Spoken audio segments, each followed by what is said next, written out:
Hello, this is a practice run of the orientation presentation for the all-around kickoff meeting. Before I start the presentation, I wanted to set the stage for you.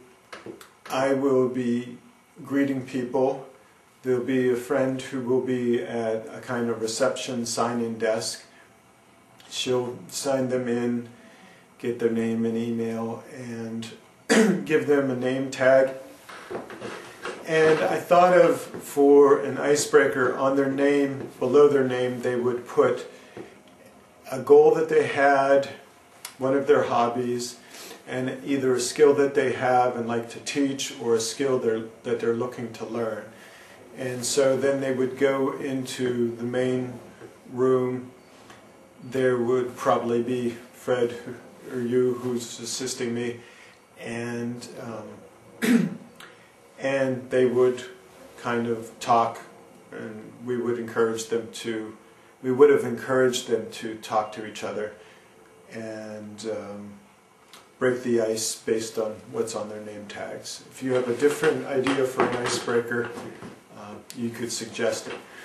The chairs would be set up in kind of two semicircles, one behind the other, so that I would come in and make the initial orientation.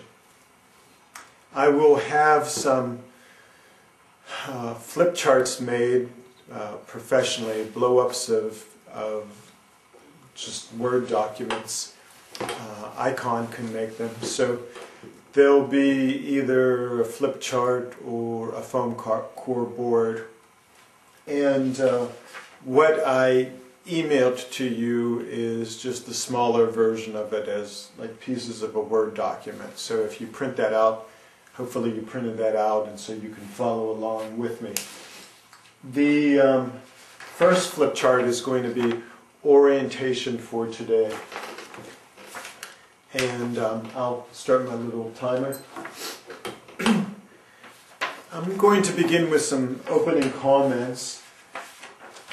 First, I want to welcome you to All Around, and I'm glad that you came out, and I think this is going to be an interesting and a different kind of meeting for you.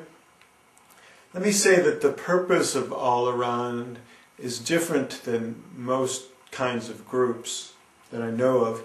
It is both to help you with your personal goals and building skills and networking for your own needs and desires, but it's also to have an impact on the bigger picture, to have an impact on the world.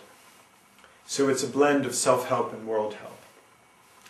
Now, I think that I've designed a very flexible format. We will see in the ensuing weeks, but I think this format will work for you if you are just at a kind of basic level, maybe struggling a bit to eke out a little extra time, save some money so that you can do things in the future. It'll work for people who already have some basics needs met, and they might be trying to live a more environmental lifestyle or focus on a certain optional goal that they have.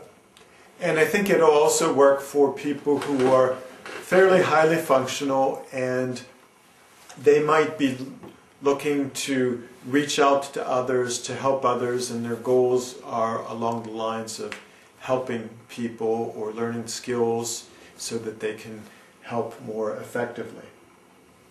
So it's a flexible program.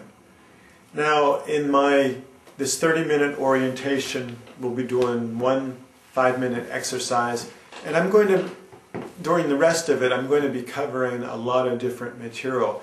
All of this, or almost all of it, is in your orientation booklet, so you can take that home and reread it before the next meeting. But I just don't want you to be overwhelmed.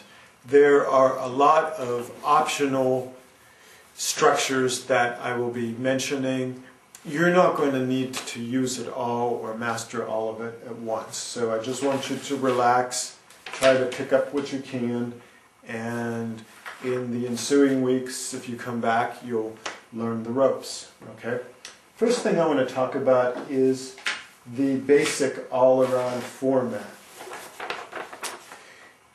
if you look on this flip chart, there are 5 things, not counting a little 5-minute break. Normally we start out with the goal and growth group format, a small group format, but today we're switching the action time and the goal and growth group.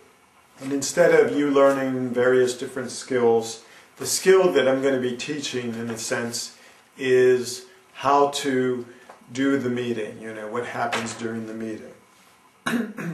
So let me repeat myself. In the normal, we're going to be switching the first and second parts of the meeting, and normally during the action time you could be learning. It's a kind of optional time. Some people will be learning or teaching a skill. In another part of the room, someone will be pairing up to get feedback on a decision or an idea that they have. That's called sounding board. In other parts of the room, there might be a study group, someone studying a book, or someone else might be off alone just writing down their goals. So there are many options for action time. Okay, after action time, there's something called networking. We'll be in a big circle asking for things we're looking for. And after that, there's a time if there's any community announcements, and something called the action signal, which is really just us summarizing our impact of the membership. How much volunteer time we did that week, how many donations, how much time we saved, so that it's, if you think of a beacon broadcasting a message, we're broadcasting the message in action. That's why it's called the action signal. After that, there's kind of a little after cafe, some light refreshments, some decaf, coffee or tea, things like that. Okay, that's the meeting format.